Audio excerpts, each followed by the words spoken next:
Me? I always throw the first and last biscuit in a packet away without eating them. Why? Because the one at the top, it started when the one at the top is crumbly, so I used to throw that. Often it's got crushed, and then can't explain why the bottom one. Do you mean you throw the bottom one away before you start eating them, or just when you get to the bottom one you throw it away? All right, here's the packet of biscuits, OK? Take the top off with the little bit of stringy kind of wrapping. Which actually reveals sort of 2 or 3 2 or 3 come away in it, in a quite a satisfying motion. The third one is normally relatively unscathed by its experiences during transit. Which biscuits are we talking about? I take those... Let me talk. I take them out... Suddenly I'm on Bill Turnbull's side. I take them out. The top biscuit is often damaged. I discard it. I then take... Discard it? What, throw it away? Throw it away in the bin. In the bin. Waste it? In the bin. Or leave it all for the dog. I'll put it on the floor in the kitchen. Then, at the bottom, because I'm taking them out to put them in the biscuit jar... Have you got a dog? Yes, I have. Ben, he's not going to say no now. He's quite good at it. I've got a black lab. Oh, very good. Have you? So, where you do black experiments. Then take the biscuits. I'm getting them out to put them into the clear Perspex Kellner jar, whatever it's called. If you're worried about biscuits getting crushed and misshapen and crumbly, why do you put them in a biscuit jar?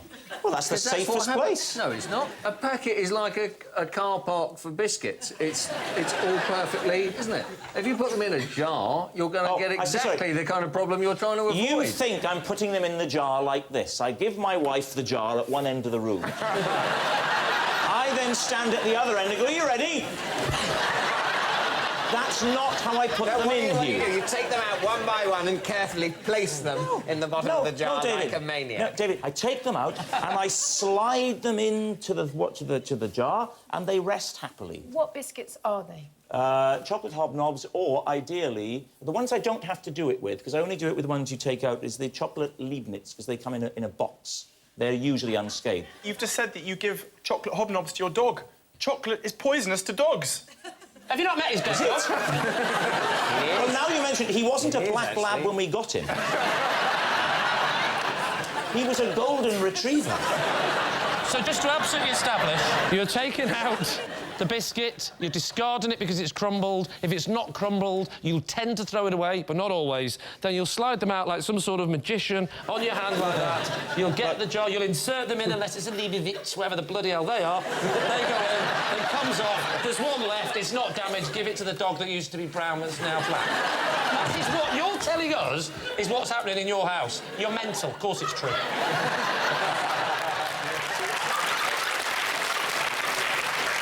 You think that's a lie? I think it's a lie. You're going to say lie? Yeah. Go on then, I'll go with my team, say that's a lie. Yeah? Lie. David? Well, yes, I think I can believe it. Yes, I don't like the broken biscuits on the end. Yeah. So what are you saying? So we'll say true. You're saying true, right. You say true, you say lie. Well, it's actually a lie. Once a week, I love to eat a full English breakfast, but can only do so if I'm entirely stripped to the waist. Lee's team, what do you think? Once a week, you say? Yeah. Any particular day of the week? At the weekend, usually a Saturday or a Sunday. Do you know what the weekend is, David? Do you cook it, mate? Do you cook it in that state of undress, or do you get undressed once it's cooked? I get undressed once it's cooked. But, you know, I mean, there's a limit to the amount of undressing required. I mean, I take my top off. Boxers or... No, it's... I think it's waist up, I think you said. That's the... Yes. Waist up, yes. It would be odd if he had a breakfast... from the waist down, he's strip naked. That would be odd if you went round to his house and said, "Thank you, David, for the sausage and beans. We're not done yet." Yeah. No, that's... Get them off! Yeah. And none of you going to ask why? I am about to ask. Oh, good. What on God's earth function does taking your top off play in this breakfast? In many ways, I've lost a lot of self-respect. You have. Over the years, and sometimes I like to wallow in that. In that case, we think it's true. I do find there's a certain amount of splatter involved in the eating of a full Is this getting English. sexual? Not from my body. Is this on your own, or would someone join you? More usually on my own, but I wouldn't... Would you like someone to join you? I don't think so, really. I'm not offering. Can I ask you a question? Gabby, do you like a fried breakfast? David, is this... Sorry. Is this for practical reasons? As you say, just to stop the splashing, or is it a lovely sense of liberation? I think it's partly practical, partly, yes, of course, you feel closer to nature. So what are you thinking, Lee? What are you going to say? Is he telling the truth here? Christy, what do you think? Do you eat with your clothes on? I do. You don't strip off for any reason to do with eating? No, not really. Do you think he does? Having got to know David during the course of this evening, I rather suspect he does. Diane, do you... No, I do not. No. No, sorry. I was going to say, do you believe it? I was going to say, do you believe it? I wasn't taking the opportunity to go, do you have fries? Do you want to come round my house? Will you take the top off? I wasn't going to say that. No, I was thinking it. I was absolutely thinking that. But I've never said it out loud. But now you've brought it up. Do you want to come round on Sunday? I've got burnt out potato waffle. Do you think David is telling the truth, or do you... I think he's telling the truth. I think David's a well-brought-up, educated chap. Yes, He'd never do he would anything never. quite so stupid. So it's not true. Tie. It's not true. I'm on lie now. Yeah. OK, we have to go with lie, then. You're going to say lie. David, truth or lie? Please don't be true. It is a lie. Thank you. God. When I got my first car, my friend and I would pretend to be cops, park up, eat burgers and tail cars we'd picked out of the traffic. David's team. How old were you at the time? Well, I would have just passed my test, so 17. What was your first car? It was a Mini. Can you indicate how you pretended to be cops? We used to watch a lot of American films where cops normally sat in the car eating donuts and drinking coffee, and then they'd see somebody go by who might be a criminal, and they'd sort of throw the food and speed off. And so that's what we were doing, in essence. So you were American cops? Yeah. And what were you eating? Just normally a burger and some chips. And how far would you let yourself get through the burger before you decide someone was a criminal and you throw it away? Well, we let fate decide, really, because we would say the next green car that goes by, that's going to be the criminal. How do you know how the police operate?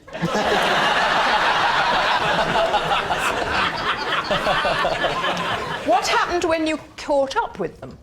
Well, we also set a rule that we would follow them all the way to where they were going. It's starting to sound a bit sinister. This has changed now. And when they arrived, then we would just carry on. We wouldn't confront them or anything. And how far was the furthest you went in pursuit? Bulgaria. That was a really crap weekend, wasn't it? When are they going to stop? The bloke in the front is going, don't stop, there's a bloke following us. I don't know, Bulgaria, just keep going. How far was the furthest you went? Like more than a mile, 2 miles? Oh, more than that, but we'd never go out of the county. We lived in Surrey. Because you had no jurisdiction.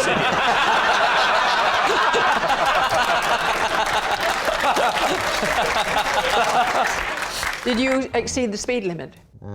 Well, if they did, we would then lose them because we didn't have authority to speed. What did you think they were guilty of? What were their crimes? Why were you after them? Just because we'd been told to. Who was telling you? Bring him in. Did you have little radios? All units, we're looking for a green Ford Cortina, registration Alpha Papa Papa Alpha. Didn't know Alan Bennett was a policeman. Here we go. He said, we're looking for a car, it's just escaped. If anybody happens to see it, do take chase, but don't get too close. David, I'm holding you responsible for that one. I thought he'd already done it. So what do you think, David? I think it might be real. I think it might be true. He had a bit of fun. Well, I think we think it's true then. Yeah. I'm going to say true. Yeah. Warwick Davis, truth or lie? It is the truth. Yes, it's true.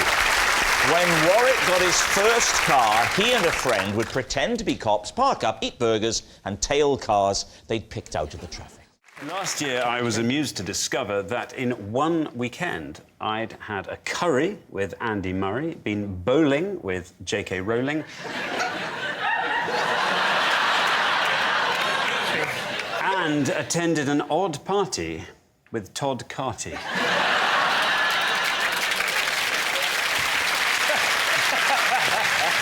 So, David, what do you think? What a weekend that was. What was odd about the party? Where do I begin? The first indication that it was an odd party, there were chicken wings that were brought around, for example, that everybody dived on. And it was only when we'd eaten most of the plate when someone went, this is still quite red. And we all noticed that actually that nothing had really been cooked at all. So we were all dicing with salmonella. There was a husband and wife there who had the most enormous row. It was a very odd. So a row and disappointing food. Yes, disappointing. This is a normal party. I'm fascinated with the bowling with rolling. Was it the sort of bowling which ladies of a certain age in white do in parks? No. Or was it 10-pin, 3 fingers in the old... 10-pin, 3 fingers, yes. 10-pin and 3 fingers. Did you have to change from your normal shoes... You bet. ...into the red, white and blue sort of comedy bowling shoes? No, we had purple shoes. This was the livery of this rather chic... It was posh. Bowling place. It was a posh. Where was the chic bowling place? The chic bowling place is in London's Bayswater. Oh, I've been there. Yeah. Are the shoes purple? Oh, that's where JK Rowling goes. Yeah, the rolling alley. What's Joe... Let's cut back to Murray and curry. We were in this rather large curry house in Milton Keynes. Milton Keynes? Why were you in Milton Keynes in a large curry house with Andy Murray? Yeah. Exactly. It was a charity event. After which we repaired to a sort of mini Taj Mahal building in Milton Keynes. At another table, though, 3 people who'd been sitting there for quite a long time we hadn't noticed, eventually we spotted were Andy Murray, Mrs. Murray, and someone who I can only imagine was his agent. And we, after a little while, obviously felt we'd better go and tell him he was Andy Murray. So you went and talked to him? Well, only to tell him he was Andy Murray. So what are you going to say, David? Is this true? Stuck, you see. What do you think, Chris? Well, he's just got a little shifty little face, hasn't he? So you think basically it's a lie? I think basically it's a lie. You know, Xander's a man about town. He's quite hello. You know, I can imagine him in the I can imagine him in the purple bowling shoes and the Andy Murray. I can imagine that. At a party with uncooked chicken wings and Todd Carty, I don't know. I think it's probably a lie. You're saying it's a lie. Xander, were you telling the truth or were you telling a lie? Well, it is, in fact, a lie. No! Start with... It's Joan. For the last 30 years, my breakfast regime has never altered. I have 1 bowl of porridge, 1 large banana, and half a pint of lager. Lee, how much do we want this to be true? It's healthy. It really isn't. Sorry to break it to you, but porridge is not good for you. So for 30 years, why did you start, apart from emotional problems, drinking breakfast? I had a bit of a thing about staying healthy as I got older. I thought it was important to have a routine, to have regular nourishment that answered many of the needs of the diet fads that were around at the time. And then, of course, once I'd started, I liked it. Well, where did the alcohol come into it, though? Well, you can't just have porridge by itself and banana. It's very dry. You have to have something to drink with it. Are you seriously in a half-pint glass or in a pint glass that's half full? It's half a pint. Have you got it on draft in the kitchen? No, I don't do that. I buy lager like other people do in cans. I don't gulp it down. I just enjoy it. I read The Guardian while I'm... You read The Guardian with your half a lager.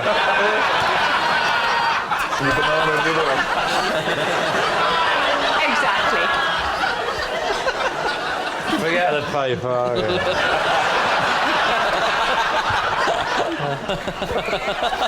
So when you go abroad, do you hunt down bananas and lager? Yes, it's not difficult if you stay at the right places. It's not difficult to acquire lager anywhere in the world. All hotels do have lager. Yeah. Yeah, but why specifically? That's not the bit we're doubting, David. Well, we're not doubting where you get them. Porridge is also well known as a breakfast food. I don't see which of these three things do you think will be somehow unattainable in the places you might go and stay on holiday or on business. Some places you go to, you will find it difficult to find porridge. Where? Some of the Greek countries you'll find it difficult to. Cyprus, you'll have, I know, a few I have to say, the Greek countries. Like when Greece. I tell you,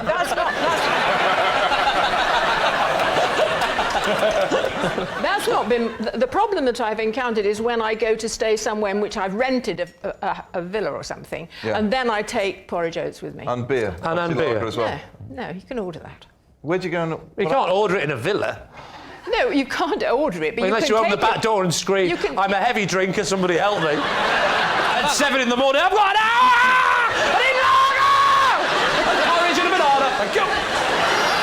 I have genuinely never been in a villa in another country when there hasn't also been lager there. In the villa? Yeah, but that's not naturally occurring. But when people go on holiday, British people, they go on holiday, the first thing they do is they buy a load of lager. Do you find yourself sometimes on a stressful week having quite a few breakfasts during the day? Were you in the green room before? What are you having for dinner, Joe? Oh, I'll just have another breakfast. I see porridge and banana, and yes, another little half a lager.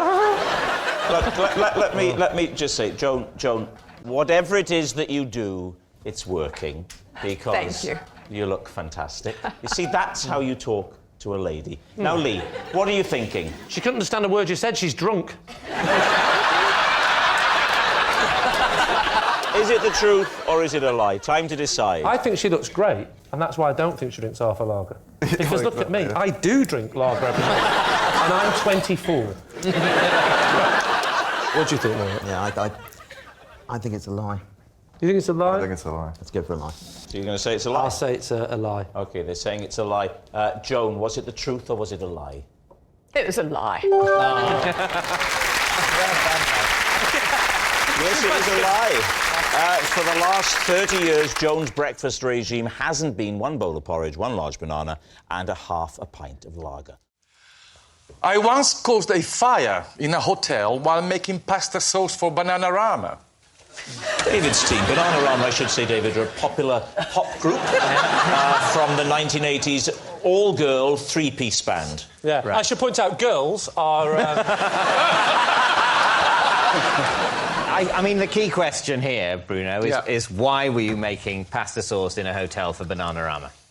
Because I'm Italian and, you know, people like my pasta. Who's your favourite member of Bananarama? They're all my favourite. They're all friends. Perfect answer. If he's lying, he's good. One of them is married to Andrew Ridgeley. What, really? Wasn't one of them married to the Eurythmics bloke? Yeah. Dave Stewart, yes. No, you're thinking of... That's Annie Lennox. No, Annie Lennox wasn't in Bananarama. It's so difficult working with such music experts. Anyway, back to the story. When was this? When was it? It was in the 80s. The 1980s. Right. But wait a minute, you were just... You were very young. Were you very I was young? extremely 80s? young. I was practically a fetus. And why were you with Bananarama? I was shooting a video. I was shooting a video. Were you dancing? You were directing it? What were you choreographing a video. You were choreographing a Bananarama video. Yeah. I have to say, having seen Bananarama videos, I don't think there's an over-reliance on choreography. You point to your hand like this, you go like that. You go up in the air, you come down. You go to that side. It's a lovely story. I love it. Now, where is the kitchen and my saucepan? So anyway, I was working with a lot of pop groups at the time. Bananarama was one of my clients, and I was in Los Angeles shooting a video. And after we finished filming, I went to the hotel. They asked me to cook a pasta for them. Is cooking dinner at the end of the day part of the choreographer's job description? Because some hotels, I believe, at the very top end, will actually provide a food-making service for you. And in fact, I've heard it's even frowned upon if you attempt to cook your own meal on the premises.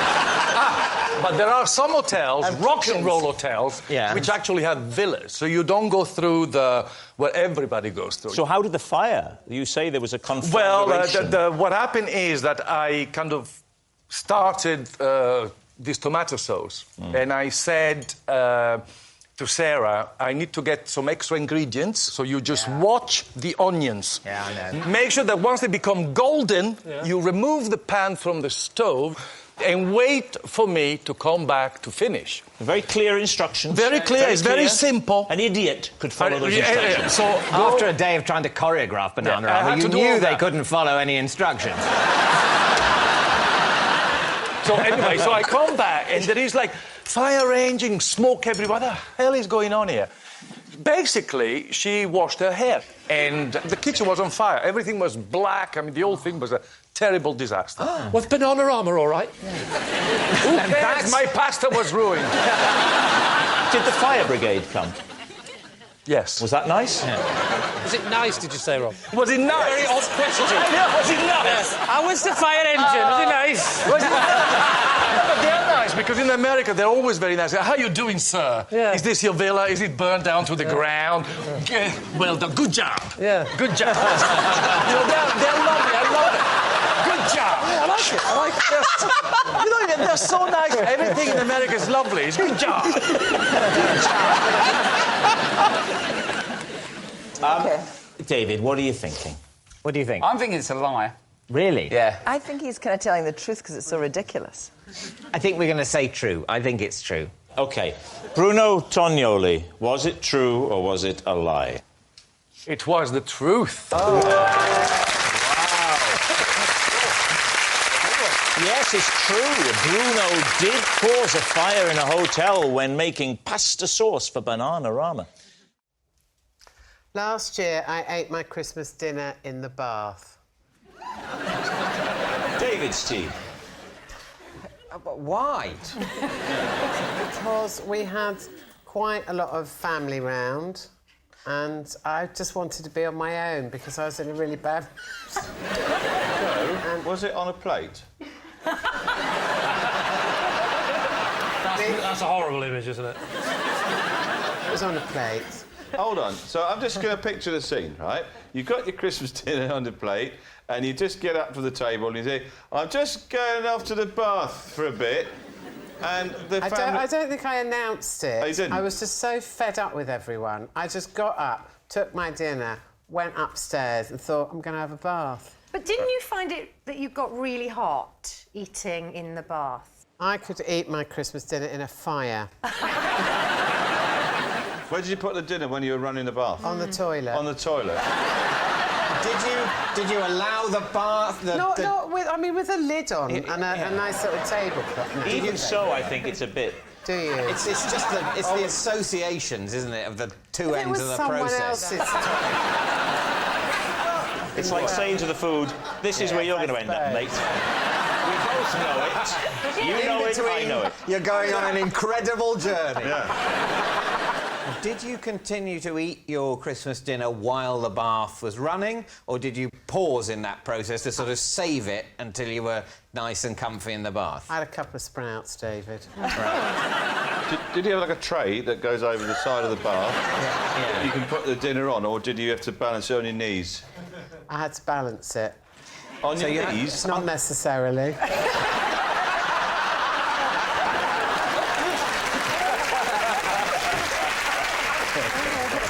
If you're balancing it on a part of you, is there not a risk that it will become submerged at some point, which would ruin the dinner. Essentially, you're turning your Christmas dinner into the Maldives in about 30 years' time, when, you know, the bath water of the world starts to wash the sprouts towards the plug hole. Well, I don't put enough water in the bath for that. In fact, you know, I don't hardly need to put any water in the bath. OK. What do you think, David? What do your team think? I think maybe you had a bath, but you didn't eat your Christmas dinner there. Yeah, I can believe that Jo has had baths and has eaten Christmas dinners. I don't believe she's ever combined the two processes. I think she might have done. Oh, you think she might have done? Yeah. Oh, right. I thought we were heading towards consensus there, but in a very Christmassy way, we're very much at loggerheads. Yeah, that's right. Well, I think, seeing as I feel a little bit 50-50... Yeah. Oh, no, that doesn't help at all, does it? Well, no, it does. Because if you're 100% it's true and you're only 50%, it's... Who said I was 100%? I'm about 80. All right. I'm going to need a pen. This is why I keep saying I need a spreadsheet. OK, we're going to say true. So they're saying true. Jo, eating your Christmas dinner in the bath. Truth or lie? It's a lie. Yes, it's a lie. Jo didn't eat her Christmas dinner in the bath. It's Samson. I once got stopped at customs for carrying a suitcase full of biscuits. Ooh. Please, team. What kind of biscuits? Jammy Dodgers. A suitcase full? Yes. Why were you carrying so many Jammy Dodgers? It was a little suitcase. How many packets of Jammy Dodgers was in it? About 22. I should say at this point, other biscuits are available. Hobnobs, Choco Leibniz, Bourbons, you name them. Where were you flying to? I was flying to Los Angeles. So is this carry-on luggage getting on, or are they checking your bags when you get off? It was the carry-on thing. Oh, you needed them for the flight? They don't do Jammy Dodgers in Los Angeles. Right, but why couldn't you put them in your main luggage? Why did it have to go on the plane? They crumble. You have to be very delicate. So what I do is I put them in the fridge so they get really hard. And then take the fridge with you? No. That would just be silly, wouldn't it? So I put them... in the... so, because they're really hard... Yeah. They won't break. Why did they suspect you? Was it when you I was just coming through and... They went through, you know, the guy sits there and he looks at... Yes. Yeah. And he saw them on the X-ray? Yeah. So he goes, oh, why have you got so many biscuits? And I said, I'm going to eat them.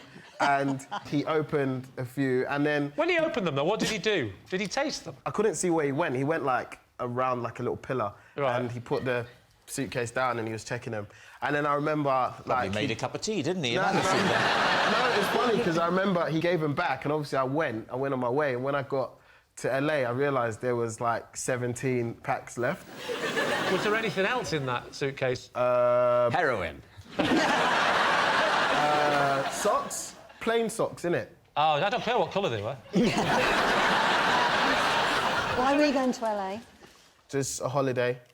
Just a holiday? Yeah. How many weeks? 2 months. 2 months for a holiday? Yeah, I've got a lot of friends and, you know... Well, I've got lots of friends, but I don't have 2-month holidays. Yeah, but, like, I'm an actor, innit? He's an actor. So... Well, I'm an actor! So what's it going to be, truth or lie? Well, this is saying lie. Is that what you sticking me lie? Yeah, absolutely. I'm saying a lie. Oh, I'm going to go with my team. So they're saying it's a lie. Samson, were you telling the truth or were you telling a lie? It was the truth. It's David. My weekday breakfast regime is always as follows. Monday, cornflakes. Tuesday, cornflakes. Wednesday, cornflakes. Thursday, cornflakes. And on Friday, jazzy cornflakes. Please, Tim. What's jazzy cornflakes? It's cornflakes with chocolate milk. Oh. So the phrase jazzy cornflakes is something you've created. It's not... Yeah, as a renowned wit. So how did you come up with this system, David? Well, I like chocolate. It's a treat. Friday is the day of treats, I'd say. It's a fun day because it's not actually the weekend, but by the time the weekend started, you're already disappointed by it. So the anticipation of something nice happening is almost invariably nicer than the thing itself. So Friday morning is peak for that feeling. Yes, actually. Although increasingly I now prefer Thursdays because you're looking forward to the Friday that always ends up being a bit disappointing. So talk us through the routine, David. Well, the routine... I get a bowl, I put some cornflakes in it, then I pour the milk on, down the side, not over the top. I don't want them to go soggy. Oh, you don't want them soggy? No, I like a sort of sogginess rising from below, but a sort of resistant crunchiness on the top. Yeah. So why don't you put your milk in first and then put the flakes in? Because the reason is that I've literally never thought of it. So, Lee, what do you think? It's unlikely, because the David I know would say cornflakes milk on a Monday, cornflakes milk on a Tuesday, cornflakes milk on Wednesday, cornflakes milk on Thursday. When you get to Friday, go, I better not take any risks. Joe, what do we think? I don't believe it. You don't? I don't think so. He comes across as boring, but I don't think he's actually that boring.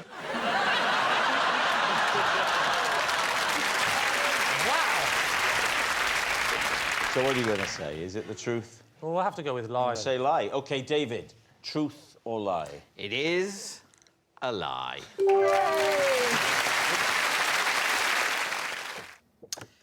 For dinner, I often eat an entire packet of cream crackers. Please, Steve. Just cream crackers? Yeah, for dinner. Like, the whole dinner is a packet of cream crackers. Do you have this when you have dinner alone or with other people? Combination of the two. Hang on. With other people, do you say, don't worry, I'll cook, and then come round? There you go. Don't worry, I've got us a packet each. That's me shaking the cream crackers in case you want.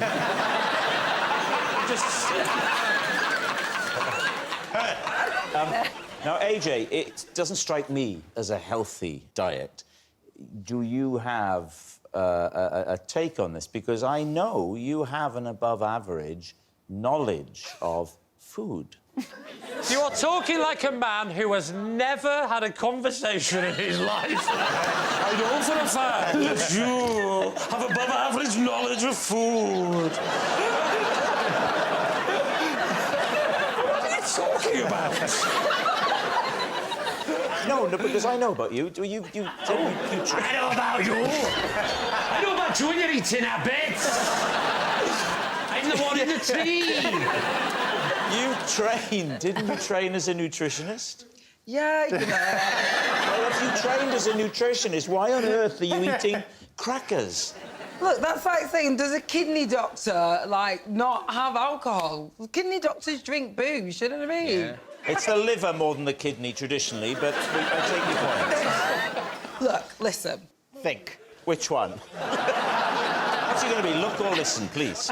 What is that, look, listen, think? That is a thing, isn't it? Cross the road. Cross the road. Yeah. It's stop, look, listen, close your eyes, run! So what are you going to say, Lee? It's clearly not true because she's very slim and you can't eat that amount of crackers and be healthy, and you look healthy. Sorry, I've never met a woman before, I'm nervous. So, AJ, is it the truth or is it a lie? It's true! It's David. My local greasy spoon has named one of their all-day breakfasts. Sometimes you can sound really posh, can't you? My local... I think we're going to go with lie. My local greasy spoon has named one of their all-day breakfasts after my regular order. Now, for just £7.99, anyone can enjoy Hungry David's mushroom madness. Please, Chief. Wow. Can you tell us what a mushroom madness is, please? The mushroom madness is 4 large fried, you know, like the large fried mushrooms. Oh, I don't like them. Yeah. It has rotational symmetry. That's the key thing. Right. 4 of them, and 2 fried eggs between the 4 mushrooms of madness. Yeah. And then diagonal bacon over the top of the mushrooms. And toast on the side. So you know these mushrooms? Yeah.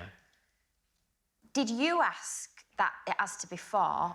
I asked. And do you ask for the layout, or do you start positioning it like that? I initially started positioning it. Yeah. And I got chatting to the guy that works there. Sorry, whoa. You made small talk with a stranger? Yes.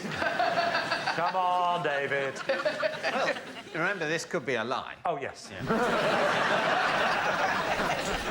So you were brought a breakfast, a normal breakfast, and then you... ruined it. Built it on... No, I ordered the items. You know how they have various set item things you can go for, or you can just say, I'll have this, this, and this. Well, my this, this, and this has become a set item. What's it called? David's...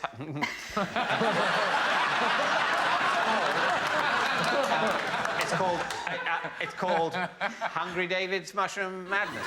Just remind us of the layout of this meal. You want me to remember the name, remember the layout? This is just something true that happened to me.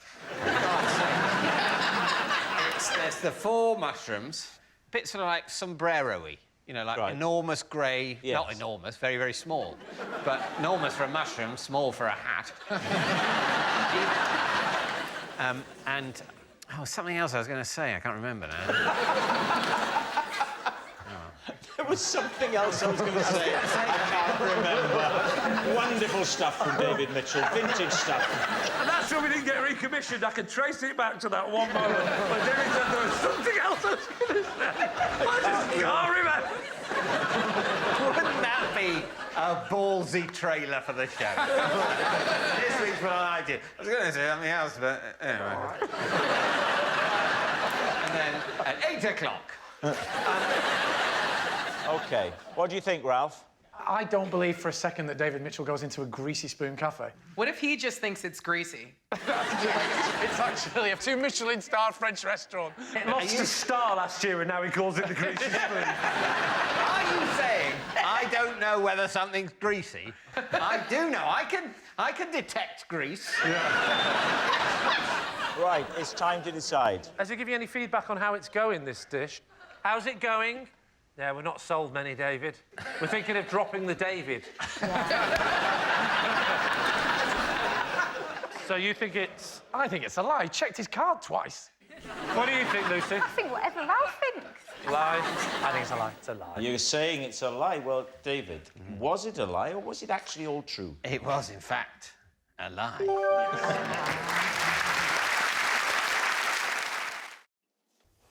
At school, because of something I once had in my lunchbox, I was given a 7-syllable nickname. Please, team. You strike me as the kind of kid that you would have had a 1-syllable nickname.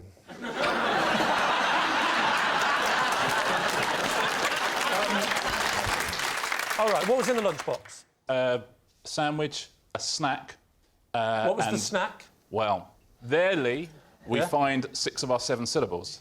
Ah, brilliant. What's your 6-syllable snack? You can think of a 6-syllable snack, surely. I can, yes. The big one. The big one. The big one. Away you go. The big packed lunch, 6-syllable snack. I've thought of a 10-syllable one. Wow. Right. A salt and vinegar packet of crisps. Well done. You're so pleased, aren't you? That's more than you need, though. Yeah. I missed it. What was the snack? So I'll give you the first syllable. Mine are all too long. A packet and a half of cashew nuts. Another 10. Ridiculous. I'll give you the first syllable if you want it. Please do. Dare. Oh, it's Dairy Lee. Triangles. Nearly. Dairy Lee. Go on, then. You can do the next 3. Lunchable. Dairy Lee Lunchable? You remember Dairy Lee Lunchables? I do, but I think they're after your time, no offence. I am... How dare you? I'm 27. Yeah, we're not talking about feet, we're talking about years. So just be clear, the actual nickname was... Dairy Lee Lunchable Boy. How long did the nickname stick? Oh, I would say... I mean, it was a good 2 weeks. know. Did you have a nickname before that? I was always called Rich. That's so bad, isn't it? And what about after that? Oh, then it was the artist formerly known as Dairy Lee London. Were you the tallest kid in the year? Yeah. And they didn't think there was a tall nickname that would be more relevant for you? When it comes to those nicknames, the decision-making process is very disordered. Yeah. There's no meeting where someone gets to go, this is ridiculous, this child is extremely tall, and yet we're focusing on a snack. I'm thinking that, say you're on the playing field, you're playing football, it's a long nickname to say pass the ball, isn't it? Dairy Lee Lunchable boy. That was not my nickname on the football pitch. What was that? What was that? Sub. All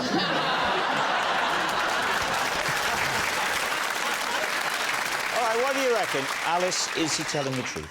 No nicknames only last 2 weeks. That's what's so devastating about a school nickname, isn't it? They really linger. Did you have one, Alice? I actually did have one. Envelope bum. We don't want to know how that came about. What are you thinking, Les? Well, I think Richard is so good at wordplay and using syllables. It sounds like the kind of nickname he has given himself. Lee, what are you going to say? The tallest kid in the school has never had a nickname, because I did say before and after, but no, nothing to do with my height. People quite liked me, Lee. It's a lie. No, that's a lie.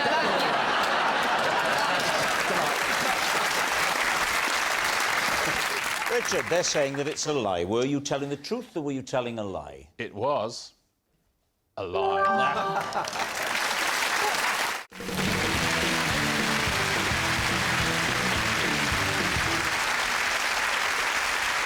So, Sean, what is Shabs to you?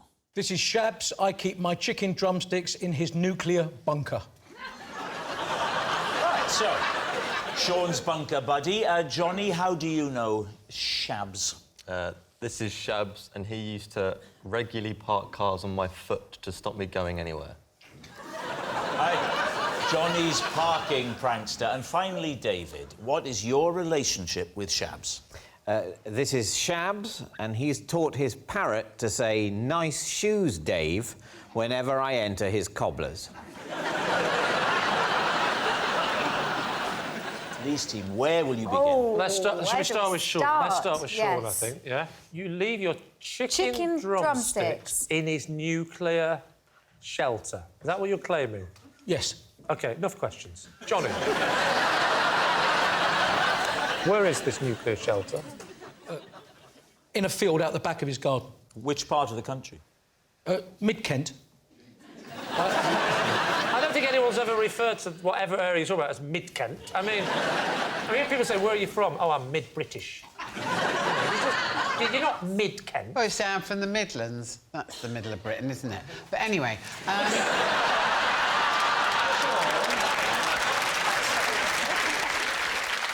Sean, has he got a freezer in his nuclear bunker? A very large chest freezer. How many chicken drumsticks have you got in it? Oh, there's probably in there, I'd say it's a pack of 10... Because it's not just drumsticks, you see. Oh, you're not running a catering firm on the side? No, I have meat mass-delivered, and sometimes I need an overflow. Well, from a regular delivery from a butcher's. Right. Why are you buying so much meat? Because what's happening particularly this year, I've been working away a lot, so I haven't been going through the amount of meat I normally go through. So at the moment, there's just a bit of an overflow. Well, why didn't you stop the order? How do you know Shabs? Sure. I know Shabs from my local pub cricket team. What fielding position? Well, yeah, slip and number 4 batsman. Right. And what does he do? All-rounder.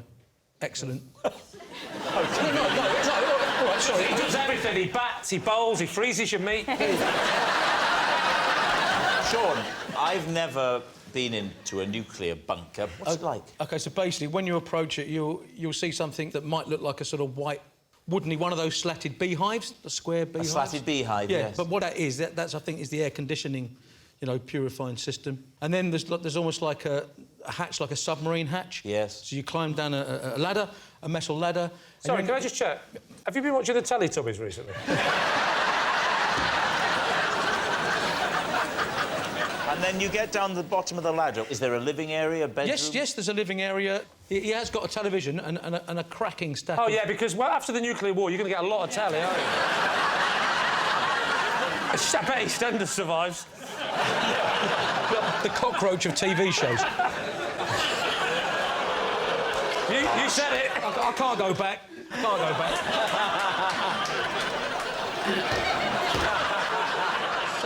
But he's got a cracking selection of videos. Oh, I bet he has. Video player. I know. The truth comes out. Yeah. I'm just going to see Shabs to get some chicken drumsticks, love. Shall be long. Right, Lee, who would you like to quiz next? OK, Johnny, so just remind us again what this fella did to you. He used to park cars on my foot so I couldn't move.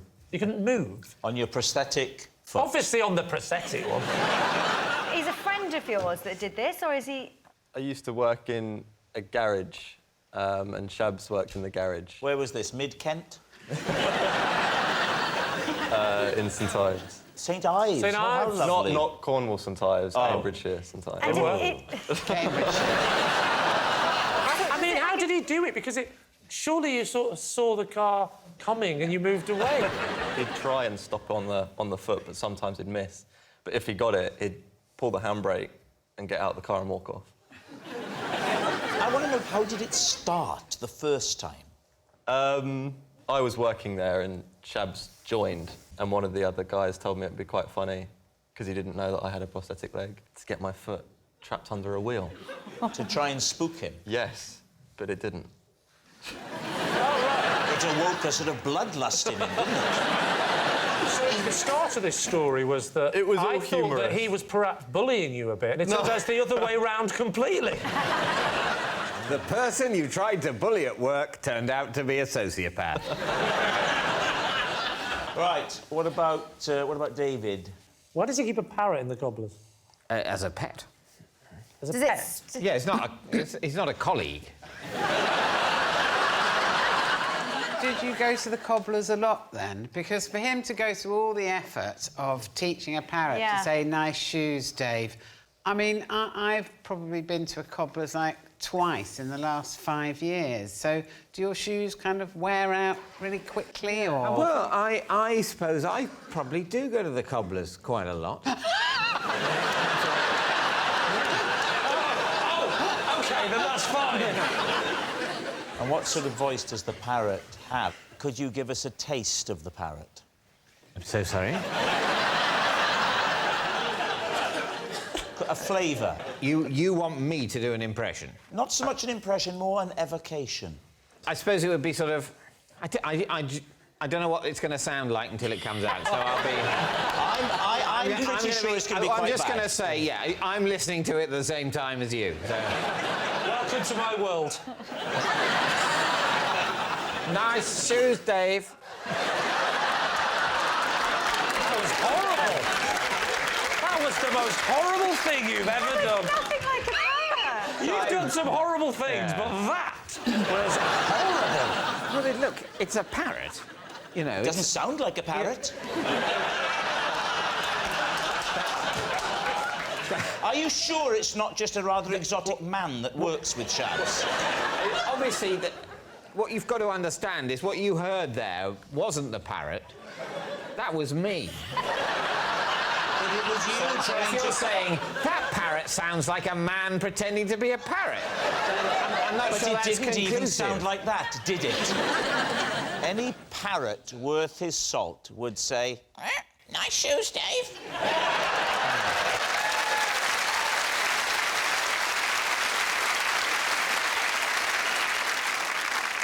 Listen, Rob. You're in the chair. If you want to do a parrot impression at any point, you can just do it. We don't have to go around this ridiculous process. What's the name of Shabs's parrot? Graham. It's sounding more and more like it is a man. It's a man stood in the corner of the shop. This parrot, is he 6 foot? No. Does he smoke a cigarette and go, all right, Dave, nice shoes? All right, Right, we need an answer. So, Lee's team, is Shabs Sean's bunker buddy, Johnny's parking prankster, or David's parrot pal? I thought Sean told a great story. I love the fact that he's putting his drumsticks in his bunker. Do you think that's perfectly acceptable? That sounds like a euphemism, doesn't it? You believe that? Here's a question. Does Shabs look like the type of person who would have a nuclear bunker? Definitely. I think that Shabs looks like he could work in a garage. What about David? The bit I doubt is the fact that you're going to the cobblers so regularly, because that would be the actions of a man who cares what he looks like. What shoes have you got on tonight? Do you want me to show you my Yes, shoes? please. Yes, please. Should we have a look and see if they're worn? Oh, nice shoes, Dave. And they It's easily done, isn't it? yeah, these have never been to the cobblers. You seem to be spending a lot of effort on the shoes and less effort to iron your trousers. Let be a lesson to you, young man. I didn't realise my offer to show you my shoes was going to lead to mockery. You must have But had an David, you inkling. must have suspected it. Yes. So you're saying Johnny? Emma? Yes. You're saying Johnny? Reluctantly, I am. OK, right. Shabs, would you please reveal your true identity? My name is Shabs, and I used to park cars on Johnny's for...